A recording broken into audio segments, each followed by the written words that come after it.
Olá para todos, professor Eduardo Aluno falando com vocês. Vamos trabalhar um pouquinho da anatomia do estômago.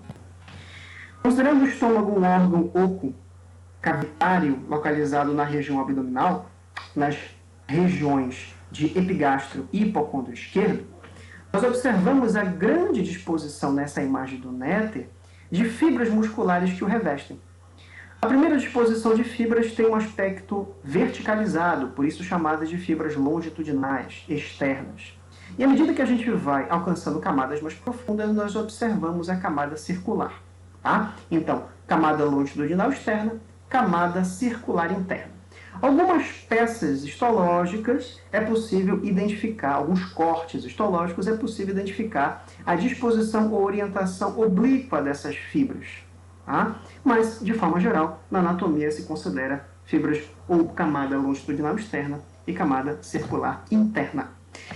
Fazendo um corte longitudinal do estômago, é possível observar a transição entre o esôfago e o próprio estômago.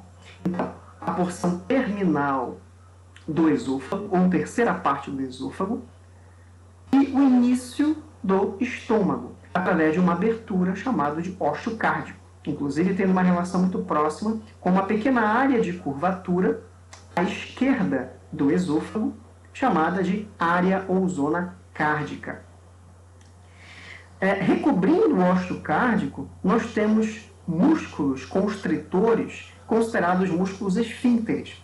Então, aqui nós observamos o reconhecido esfíncter gastroesofágico ou esfíncter esofagiano inferior. À medida que nós observamos internamente o estômago, é possível detectar a enorme formação de dobras de mucosa, chamados de pregas gástricas. Verifiquem que as pregas gástricas elas são bastante expansivas, né? Verificamos uma quantidade relativa dessas pregas, porém, próximo da região mais à direita desse estômago, nós temos uma diminuição tanto do número quanto do tamanho dessas pregas. Tá? Então, aqui nós temos a formação de uma área mais lisa chamada de canal gástrico. Essa proximidade com o lado direito nos permite identificar geometricamente uma curvatura relacionada com o estômago, chamada de curvatura menor do estômago. E, opostamente, um comprimento ou uma extensão maior desse lado, caracterizando, então, a curvatura maior do estômago. Então, curvatura maior do estômago, curvatura gástrica maior, curvatura menor do estômago ou curvatura gástrica menor. Tá? Finalizando o estômago, nós observamos uma região constrita. É observado uma grande constituição de fibras musculares lisas que dão esse aspecto de constrição, conhecido como esfíncter pilórico ou esfíncter do piloro. Então, o esfíncter pilórico ele passa a ser a musculatura que é regida ou controlada por uma atividade autonômica de regulação do fluxo alimentar que parte do estômago na direção do duodeno. Inclusive, é essa região do esfíncter pilórico que nós consideramos como sendo o piloro. Tá? Então, anatomicamente, o piloro ele representa a região de formação do esfíncter que recebe o próprio nome, ou seja, esfíncter do piloro ou esfíncter pilórico.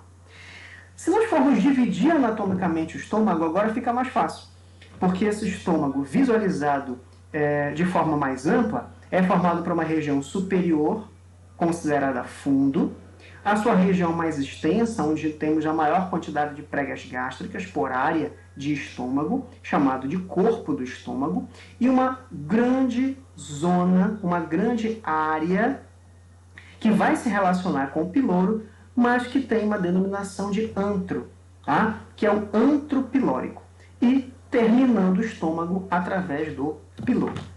Essa esquematização colorida, ela nos traz pedagogicamente, né, uma visualização bem mais interessante, onde nós reconhecemos a região do fundo do estômago, a região mais alta e superior. Importante você identificar a região do fundo, tá? Até para fazer correlações com outras situações de estudo. O corpo do estômago, a região do antro pilórico, que é uma região de início de estreitamento do final desse estômago, e a sua porção final, que é o piloro. Inclusive, uma área de transição entre o piloro e o antro pilórico, que é o canal pilórico, para que nós possamos ter acesso ao duodeno. Tá? Então, mais uma vez, o esôfago, na sua porção terminal, o ósteo cárdico, a formação do fundo do corpo, antro pilórico, canal pilórico e o piloro propriamente dito, ou esfíncter do piloro, ou esfíncter pilórico, caracterizando então a área de constrição que regula o fluxo alimentar ou de conteúdo gástrico que parte na direção do duodeno. Tá? Então, eu enfatizo e reforço a necessidade do estudo dessas regiões para que se faça a correlação com os objetivos do roteiro que foi proposto para vocês. Tá bom, pessoal? Espero ter esclarecido algumas informações anatômicas deste órgão e nós nos encontramos no laboratório morfofuncional. Até lá.